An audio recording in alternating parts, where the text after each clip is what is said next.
Hello and welcome to Ben's Addiction. In the previous video, we removed the manifold of M272 engine and we replaced the swirl or tumble flaps, the actuator arms, which is a very common problem among M272 engine on the manifolds.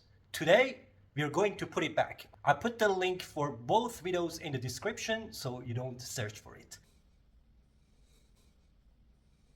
So now let's clean up the gasket area using a rag and degreaser.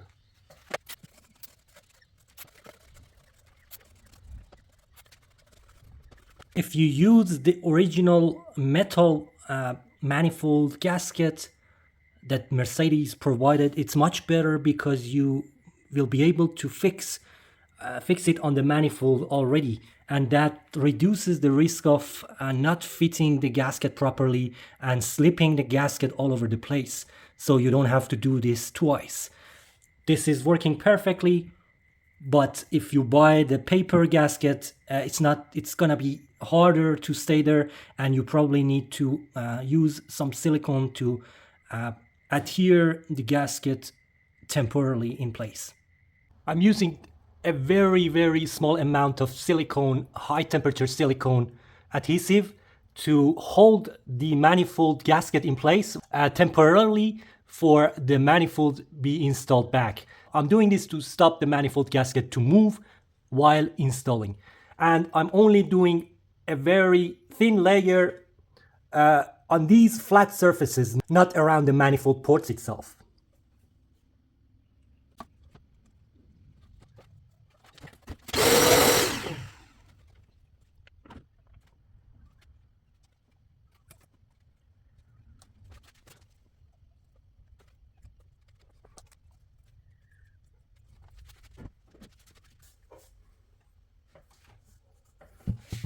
Okay, the first thing I'm going to do is install back the cable and the connector for the throttle body, because otherwise it will be a bit difficult later on.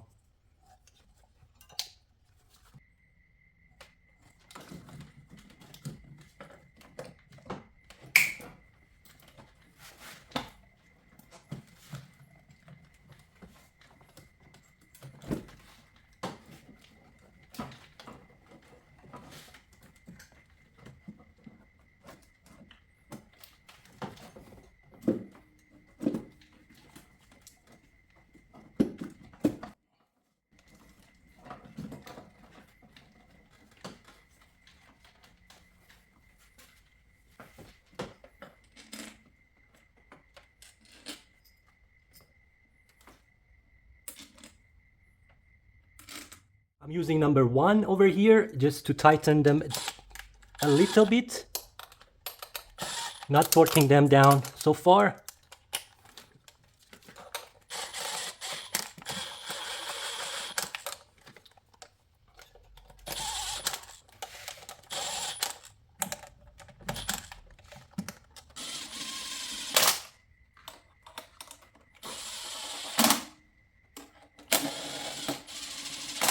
The torque spec for manifold bolts, the 10 of them, are 20 Newton meter.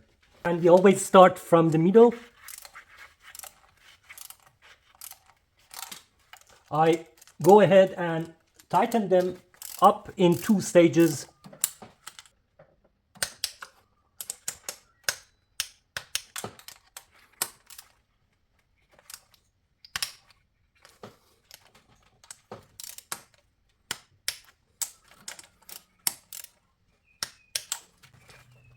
Now that everything is torqued down, we go ahead and start putting back the connectors for the hardest to reach parts. We start from lower and in the back and put everything in there. Also the injectors, which are more difficult. And then lastly, when we put the harness back in place, we go ahead and put these connectors for the cams in. The first thing we need to do is this breather valve and also the vacuum line for the ventilation of the fuel tank. So this will be routed from underneath the airflow meter, and that's very important to do first because it's a bit hard to access, and this is now in properly. And that's the first thing we need to do. And then we need to do the airflow meter. And that is possible by a little bit of struggle here. There are two clips that we need to push in just like that. And there is one in the front underneath as well. So that's done. Then you need to put this booster vacuum line in. And then we start putting back some of the connectors in from the behind, like airflow meter. There's also this connector that goes underneath the this harness over here. And it looks like a injector connector, but it's not. So don't forget that. And we have the same on the other side. So both of them are hard to locate. And then of course there is one over here, as you can see, that belongs to this bad boy. Then again, we need number 17 to slightly tighten this. We start from injector number 6 and then we move forward. That was 6, now number 4, and then number 2, and we go to the other side, and of course number 5 would be the next one. This is going to be number 3 and number 1. We put the bolts for the harnesses at the end. We will be able to put these 2 bolts in front of the airflow meter for the harness now.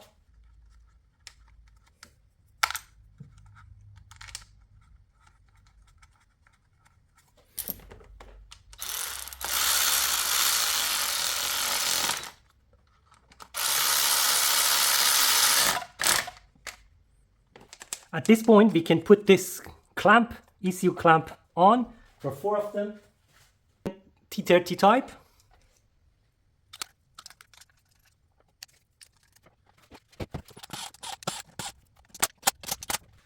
Before doing anything else, we need to put back our brackets on. Okay, there are 3 of them for each, and this is for the one over here. The short one goes here.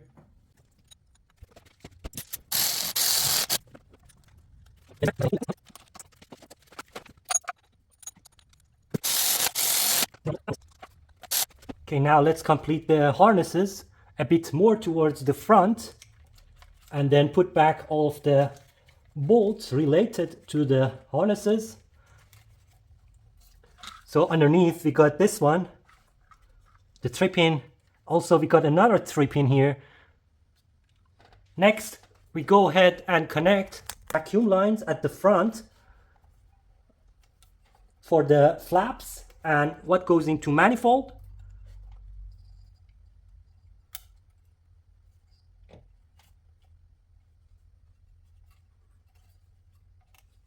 Then we go ahead and tighten up all these bolts for the wiring harness.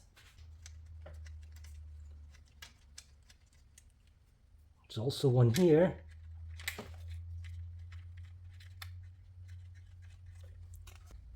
There's one here. There's one here.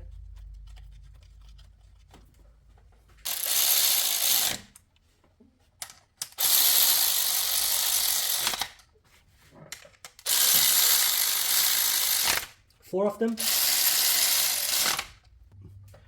There is one vacuum line for the map sensor, which is very important and we should not miss that, and it's easy to miss, which goes to the front of the manifold and then right underneath the map sensor. That's done. And now we can connect up the ECU harness and put the ECU back. And then it's turn to put back the air pump over here. One vent line on top, one underneath.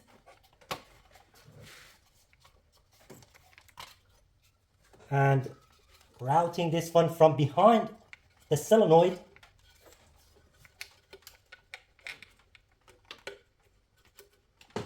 We can put the connector back. Here's the bolt.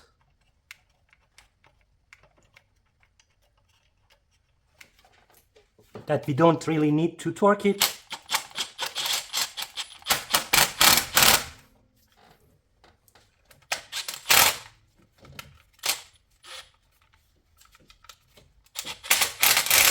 Okay, at this stage, it's mostly done except the front of the engine with these connectors, which is super easy to do.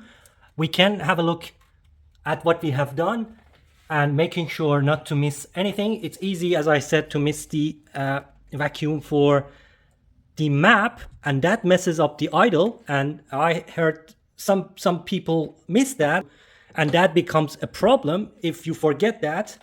But as you can see, everything is done, dusted. Now let's go ahead and put these back, which is very easy. And then don't forget the connector for the solenoid.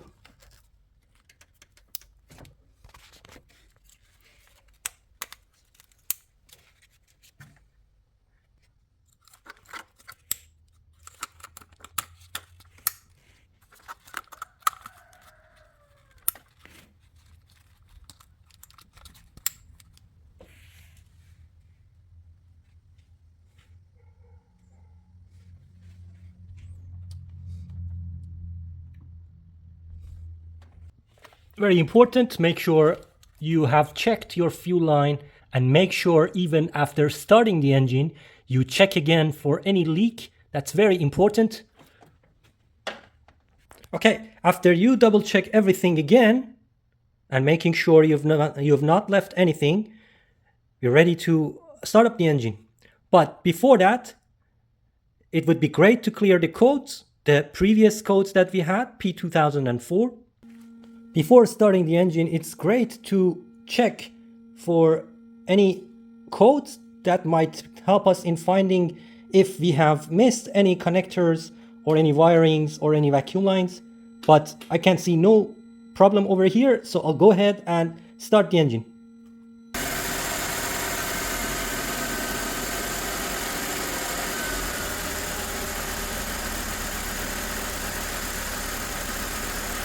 So the engine is working perfectly and the idle is very smooth, and hopefully we got rid of the fault codes and the issue that we had with the manifold flap. Okay guys, thanks so much for watching, liking, subscribing. Have a great day. Bye.